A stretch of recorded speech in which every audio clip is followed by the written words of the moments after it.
שלום וברוכים הבאים למה אם הכאב בא לדבר איתך. אני רונית וייסמן ויחד איתי דוקטור טליה בן יעקב. בסדרה הזו נצא יחד למסע מיוחד בעקבות אחד הנושאים המעסיקים את כולנו, הכאב. כולנו פוגשים כאב בשלב הזה או אחר של החיים. שלום וברכה. למעשה, מה שאני מציעה היום זה התבוננות, שכבה נוספת ואחרת מלבד טיפול קונבנציונלי או הוליסטי. אני באה ואומרת, בואו נתבונן בשכבה שהקבלה מציעה לנו, התבוננות, מה הנשמה באה לספר לנו כשיש כאב. טליה, בפרק הקודם דיברנו על המוח, על המשמעות ועל הכאוס הפנימי. היום אני רוצה שנדבר על החושים. האם גם הראייה, השמיעה, הריח, הטעם, הדיבור, יכולים ללמד אותנו משהו על עולמנו הפנימי? בהחלט כן. אם קודם דיברנו על המוח כמרכז העיבוד, החשיבה והמשמעות, הרי שהחושים הם שערים. תשימי לב, פותחים משהו, שערים, העין נפתחת לפה, כן. האוזן נפתחת למשהו, הפה נפתח, הנחיריים נפתחים. למעשה הם שערים שדרכם אנחנו פוגשים את העולם. אנחנו שומעים, אנחנו רואים, מריחים, תואמים, מדברים כל הזמן, זה קורה כל הזמן. ולעיתים אנחנו שוכחים שבעצם החושים הם לא רק מנגנונים פיזיולוגיים. מבחינתי הם שערים, הם מפתחות להבנה והתבוננות. הם דרכים שבהן אנחנו חווים את המציאות ומפרשים אותה, וגם נותנים לה בעצם את המשמעות. אז האם יש סיבה שבקבלה וביהדות יש חשיבות כל כך גדולה למילה שמה משמע ישראל? בהחלט כן. מעניין שהתורה לא מתחילה בראי ישראל. שימי לב, ראה זה באמצעות העיניים, עולם ויזואלי. כן. אלא באמצעות השמה. שמה ישראל, השם אלוקינו, השם אחד. השמיעה ביהדות היא הרבה יותר מקליטה של צלילים. היא מסמלת פתיחות, היא מסמלת נכונות ללמוד, היא מסמלת יכולת לקבל דבר חדש, הקשבה לקול של עצמי, אבל גם לקול של האחר, ובוודאי ובוודאי לקולו של בורא עולם. הקשבה היא בעצם לקול הפנימי שבתוכי, שמדבר ומתכוון ומתכנן את האחדות הזאת עם בורא עולם. אפשר למעשה לראות, אפשר לדעת, אבל כל עוד אנחנו מוכנים להקשיב ולשמוע, לא יקרה שום דבר. אם את לא תקשיבי, או את לא תשמעי, גם אם תראי, זה לא יעזור. את חייבת קודם להקשיב, וחייב להיות סינכרון, בהחלט. אוקיי. אני כאחותך יודעת שבעבר חווית פגיעה באוזן שמאל, בתקופה זוגית מאוד מאוד מורכבת. מה בעצם קרה שם? סיפור היה כזה.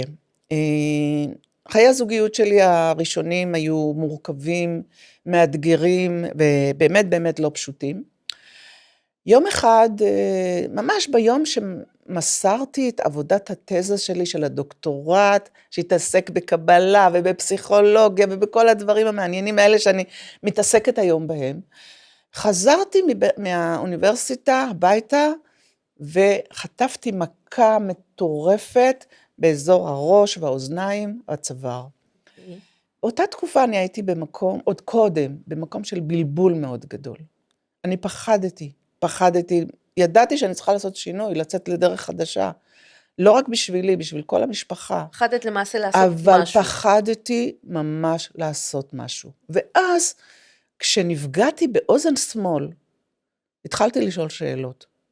כי 1.5 שנה הייתי מרותקת, בגלל ורטיגו, בגלל סחרחורות, בגלל חוסר עיבוד שמיעה ובגלל טינטון.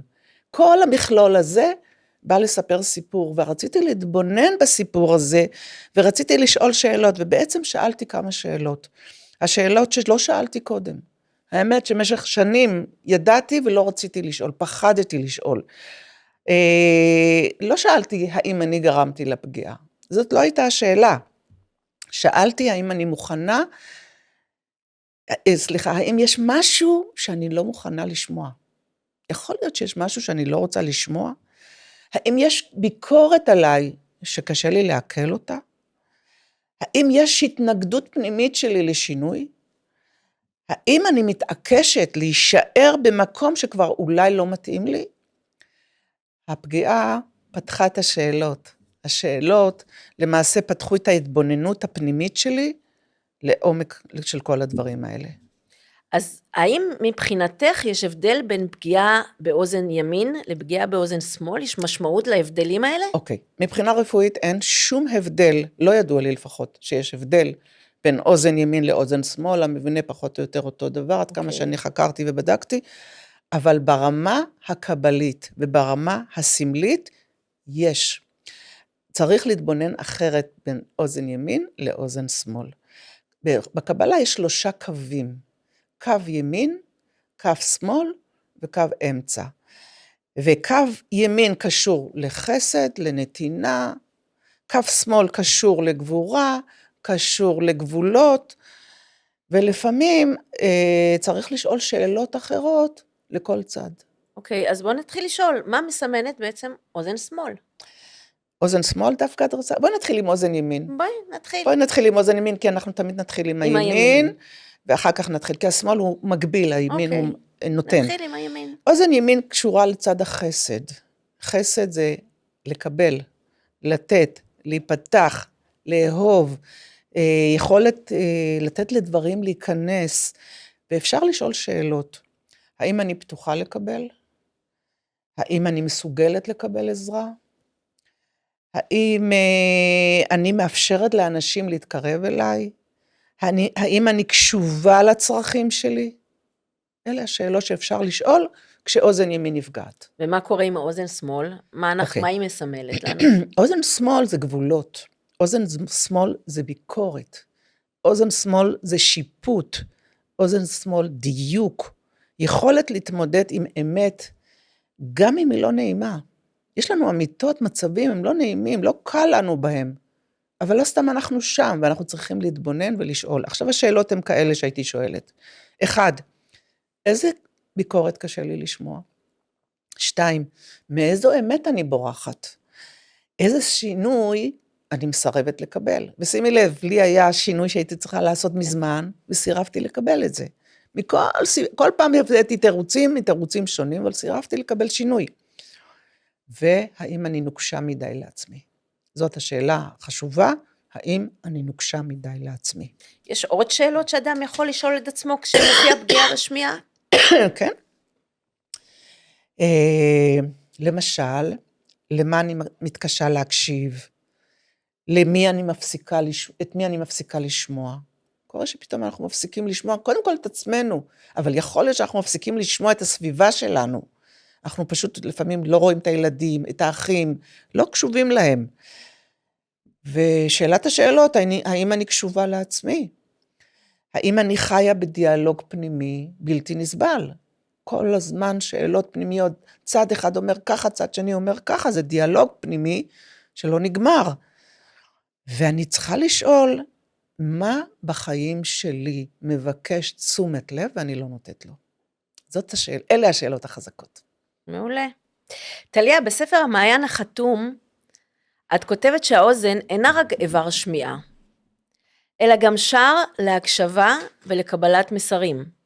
אם אדם חווה פגיעה בשמיעה, מה יכולה להיות המשמעות של זה ברובד הרגשי, הרוחני, מעבר להסבר הרפואי כמובן? אז ככה, בספר הזה, מעיין החתום, כמו שסיפרתי לכם בפודקאסטים הקודמים, אני מתעסקת כמעט בכל האיברים, וכאן אני באמת רוצה להתעסק במחלת אוזניים. אגב, שם הבאתי את הסיפור שלי מאוד מאוד בהרחבה, וממש בדקתי לציציות של הדברים, מה, למשל טינטון, אמר לי, כן. מה צד שמאל אמר, דווקא המיקום של התאונה, היום של התאונה, הכל, איבדתי את הכל ובדקתי. שום דבר לא מקרי. כן, אני מאמינה שהכל מסונכרן, מאוד מאוד מאוד מדויק. אני רוצה להקריא לך ולכם. מחלות באוזניים משקפות קשיים בהקשבה פנימית או חיצונית. אובדן שמיעה עשוי להצביע על ניתוק מהקול הפנימי, התעלמות ממסרים רוחניים, או רצון להתרחק מרכילות או ביקורת. טינטון באוזניים מסמל עודף מחשבות טורדניות, רצון להתנתק מרעשי העולם כדי לשמוע סוף סוף את הנשמה. כי כנראה באמת לא הקשבתי לנשמה, והטינטון, הרעש הפנימי של האוזן, גרם לי סוף סוף להקשיב פנימה, לעצור ולהקשיב. דלקת באוזניים למשל, במיוחד בילדים, יכולה לשקף כעס מודחק, תסכול מחוסר הבנה. ילד בוכה, לא מבינים אותו, ההורה לא מבין ולא מבין ולא מבין, הילד מתחיל לפתח דלקות באוזניים. אם הוא שומע מריבות בבית, בהחלט יכול להיות שהוא יפתח דלקות באוזניים, וזה גם כתבתי כאן.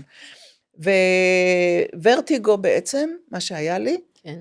ביטה חוסר איזון, וזה ביטה בעצם סוג של התנגדות לשינוי, חוסר הקשבה לקול הפנימי שלי, וברמה הרגשית, בעיות באוזניים, קשורות לעומס רגשי, פחד מסמכות, בריחה מהאמת, אם אני לא אשמע, זה לא קיים, סוג של כזה.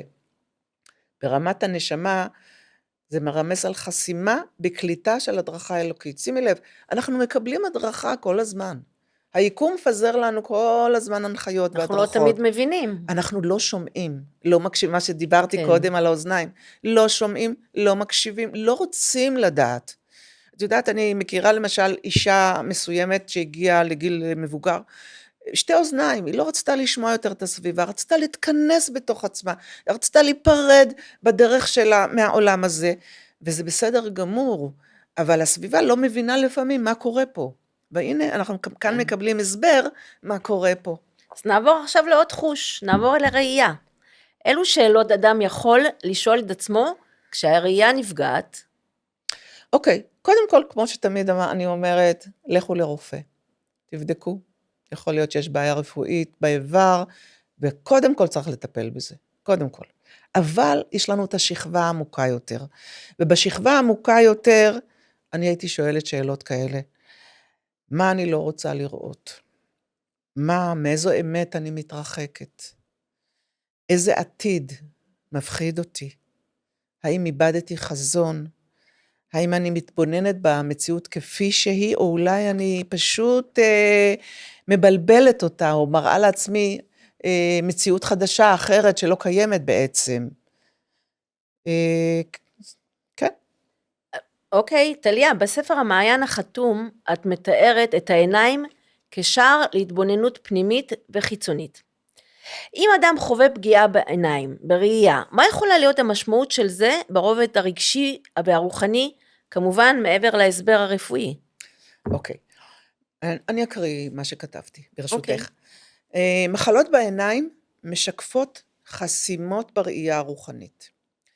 קטרקט, זה החירות העדשה, עשוי להצביע על חוסר בהירות בתפיסת האור האלוקי. חוסר יכולת לקבל את המציאות, או שקיעה בחומריות שמחלישה את הראייה הרוחנית. לחץ תוכני לעומת זאת משקף לחץ פנימי, כעסים מודחקים, חוסר סליחה לאחרים. יכול להיות שמקרה כזה שביום אחד יש לך לחץ תוכני ואחר כך זה נעלם, כי שחררת משהו. כן. ברגע ששחררת זה ייעלם, אבל אם לא שחררת זה יימשך. חוסר סליחה גורם גם לחסימה אנרגטית. למשל, עין יבשה, את בטח מכירה הרבה מקרים של עיניים יבשות, חסרות דמעות. כן. זה עשוי לרמוז על נוקשות פנימית. בן אדם לא רוצה לבכות, לא בא לו לבכות, הוא הכל משאיר בפנים. כל הבכי נשאר בפנים, הדמעות לא יוצאות החוצה, יש חסימה ממש פנימית. או שיפוטיות יתר, חוסר ביטוי רגשי, שכן הדמעות הן כלי לתיאור רוחני. ברמה הרגשית, בעיות בעיניים קשורות לפחד מהעתיד, חוסר אהבה עצמית, קושי לראות את הטוב, ומבחינת תדר הנשמה הן מעידות על חסימה בקליטת האור האלוקי. תמיד תזכרי, ברמה הנשמתית, יש איזושהי חסימה, שצריך לשאול שאלות כדי להבין איך לחסל אותה, איך לגמור אותה, איך לחזור לאיזון הפנימי.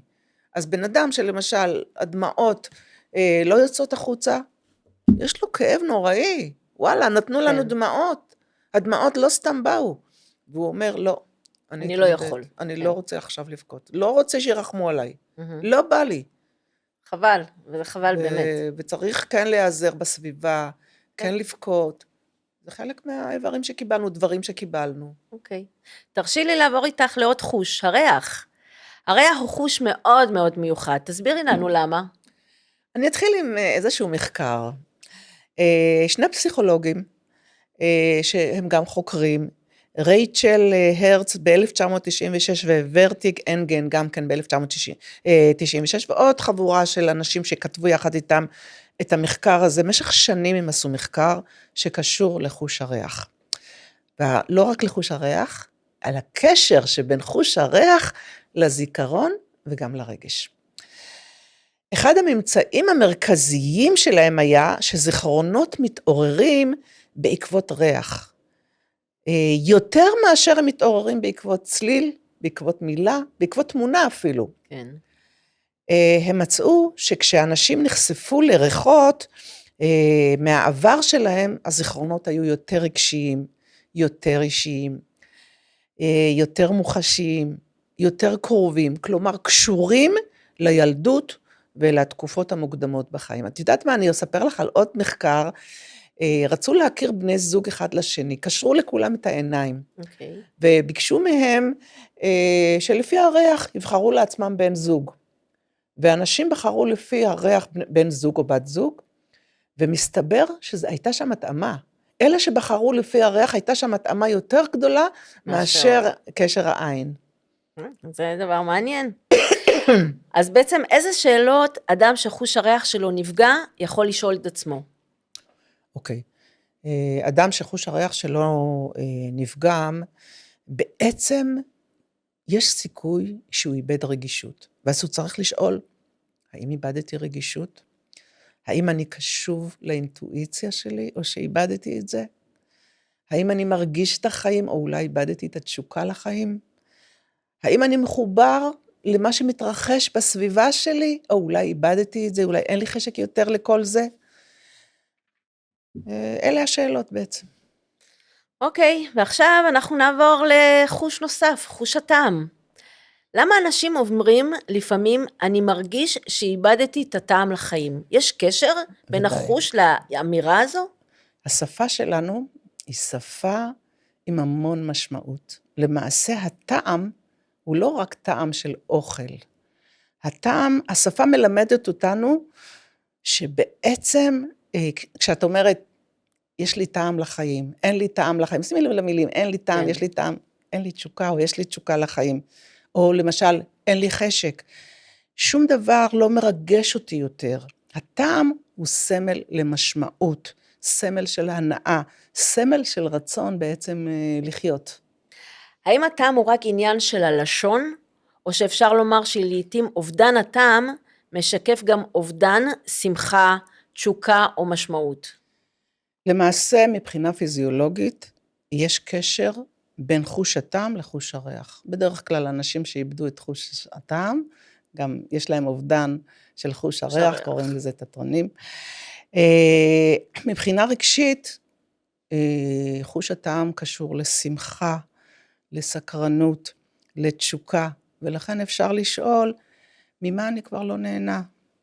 מה הפסיק לרגש אותי? מה היה לי בעבר ושימח אותי? ואין לי עכשיו. והיום אני כבר לא. כן. לא. וכשתענו את התשובה האמיתית, בלי לשקר, אתם תגלו, אם אתם, הציבור ששומע אותי, יענה על השאלות לעומק, באמת ובכנות, אפילו לכתוב את זה, אתם תגלו הרבה מאוד דברים על עצמכם, ותגלו את הסיבה למה האיבר המסוים הזה חסום או פגוע או כל דבר אחר. בוא נעבור רגע לפה ולדיבור, מה לגביהם? האם מופיעים כאבים, כשמופיעים כאבים בפה, בלשון או בגרון, מה אפשר בעצם ללמוד מעבר להסבר הרוחני, להסבר הרפואי דווקא, אנחנו כן רוצים את ההסבר הרוחני. תראי, היהדות מדברת על כוח של הפה. המון כוח יש לפה, והדיבור זה הכלי של אותו כוח שיש בתוך הפה. העולם למשל נברא ב10 מאמרות, ספר היצירה, קבלה, מהראשונה לספירה, 10 מאמרות, בכלל ספר בראשית, ויאמר הקדוש ברוך הוא יהי אור ויהי אור, ויאמר זה וכו' וכו'. אונקלוס אומר, כשמדברים על הכוח, על 10 מאמרות, הוא מדבר על רוח ממללה. מה את שומעת במילה ממללה? איזה מילה מסתתרת כאן? ממללה? מלל. מלל, נכון. מישהו שמדבר. היצור היחיד שמדבר זה האדם. החיות משמיעות קולות, כל מיני קולות, אבל האדם הוא היחיד שמתקשר, שמדבר, ממלל. וכשיש כאבים בפה, בלשון או בגרון, אפשר לשאול, מה אני אולי לא אומר? אולי הייתי צריך לומר משהו, ואני לא אומר, איזה רגש אני מחזיק בפנים, איזה אמת מבקשת קול. אז אם היית צריכה לסכם את כל החושים, את כולם, במשפט אחד, מה הם בעצם מבקשים מאיתנו? כמו שאמרתי די בהתחלה, בפודקאסט הקודם, החושים הם שערים, דרכם אנחנו פוגשים את העולם, אבל הם גם מראות. דרכם אנחנו פוגשים בעצם את עצמנו. צריך לשאול, מה אני שומע, מה אני רואה, מה אני מריח, מה אני תואם, אבל לא רק את זה. צריך גם לשאול, איך אני חי, למה אני קשוב, מה החיים מנסים לגלות לי ואני עוד לא יודע. וכל אחד מהשערים האלה שדיברנו עליהם, הוא שער להתבוננות. להיות פתוח לסביבה. לגמרי, לגמרי, לגמרי. תודה רבה. בכיף גדול, באהבה. טליה, אחותי היקרה, תודה על השיחה המרתקת. נדמה לי שגם היום גילינו שהכאב הוא לא תמיד רק כאב. לפעמים הוא הזמנה לעצור, ולפעמים הוא קריאה להתבוננות. לפעמים הוא שער להבנה עמוקה יותר של עצמנו. ואולי זאת בדיוק ההזמנה שאני רוצה להשאיר לכם המאזינים שלנו. בפעם הבאה, כשהגוף מאותת, כשיש כאב, תתחילו להתבונן. פשוט להתבונן.